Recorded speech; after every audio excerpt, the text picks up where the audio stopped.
It's now early April, and it's actually Easter Monday 2010, and what I've decided to do today was to design a new garden.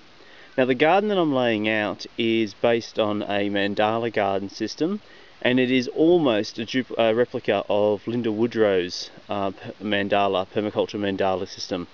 You can actually find more about her system in the Permaculture Home Garden, which is a book that she has published. She's the author of. So what we've basically got here is that the garden is designed on a large 15-metre circle, and you can see here, I'm standing in the eucalyptus a long way up, but you can see just below me there is a pink line that runs all the way around. It's a little hard to see, but it runs right around. It's one great big circle with a 15-metre diameter or 7.5 metre radius. The radius is based on that black picket you can see right in the centre there. So basically you have the big circle, and then within that big circle, and that forms the boundaries of the actual garden, we have small individual stations. So you can see one station in pink line right in the centre there. Well, there's also another one where the chicken dome is sitting, and there's 5 others scattered around the outside. Now the way I'm designing this is that we're going to have a central garden area. Now that will probably have a tower like that, a dome put onto it, and that dome will be permanently located in that location. What I'm planning on doing is actually building a pond underneath that and growing vines over that dome to provide a spot for wildlife to be able to get into. The pond will also have a number of removable tubs which will allow me to grow water chestnuts in there throughout the warmer months as well. But then each of the other 6 stations will actually be garden beds, and each garden bed will have a central star picket, much like that, but much lower to the ground, probably only about 4-5 inches above ground, dug buried straight into the soil. And then as the dome goes onto it, the dome will actually have a clip that will clip down on that central section will hold the dome in place. Could even use a little ratchet type thing there, which will just cinch it down and hold it very, very securely in place. The domes will be populated with 10 to 12 chickens, and what will happen is there will actually be 2 of these big circles. The other one will go just over in that shaded area over there. And what will happen is the chickens will move, the dome will move every 2 weeks from one station to the next, to the next, to the next, all the way around.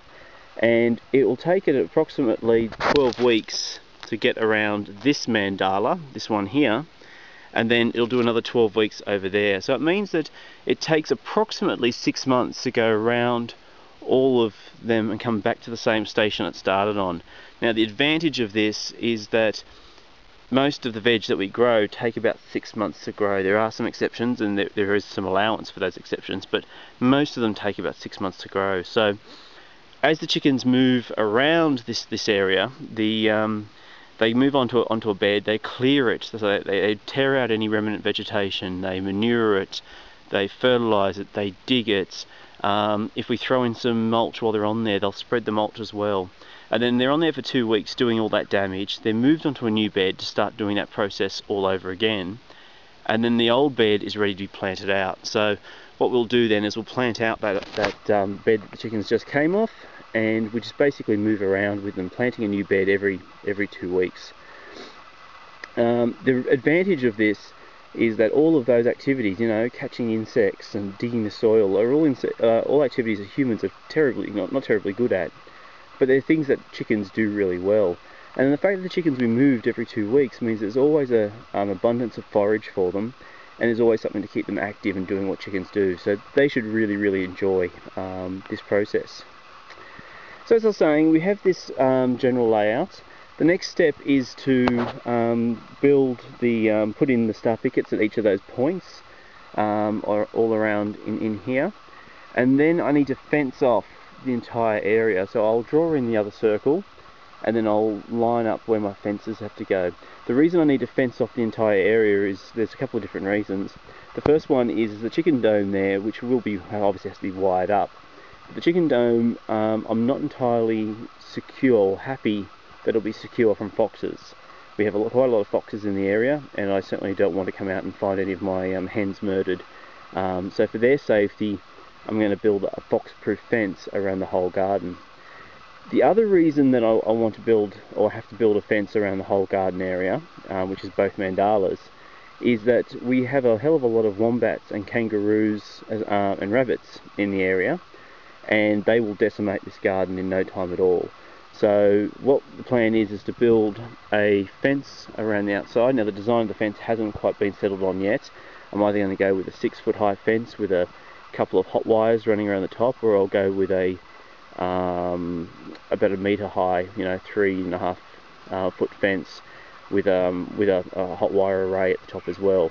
Either fence will work. I mean, the wombats will be kept out by a low fence. The rabbits will be kept out by a low fence. The kangaroos can jump over a low fence, although they don't typically do that, but that's always a possibility, so that's something in favour of a taller fence.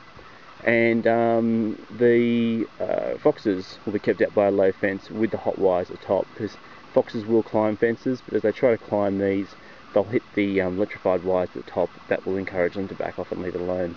So once that fence is up, this will be quite a secure area, and the chickens will be quite safe in here, as well as the veg that we're planning out. So yes, the next step is to draw in the other circle, line up and build the fences, and then once I've got that, I'll wire the chicken dome, and we'll actually bring some chickens in and they'll start preparing the soil. So what we'll do is we'll put them in here, we'll put lots of mulch in with them. They can start digging it over and starting to improve the soil. As you can see, the soil here is very terrible, is awful, and it does need a lot of work. So this year I think the veggies will have a bit of a hard time. I think by next season, which is summer or spring and summer 2011, these gardens should be highly productive. Anyway, that's today's activities, and I'll climb down from the tree. I'm a little ways up, and get on with it.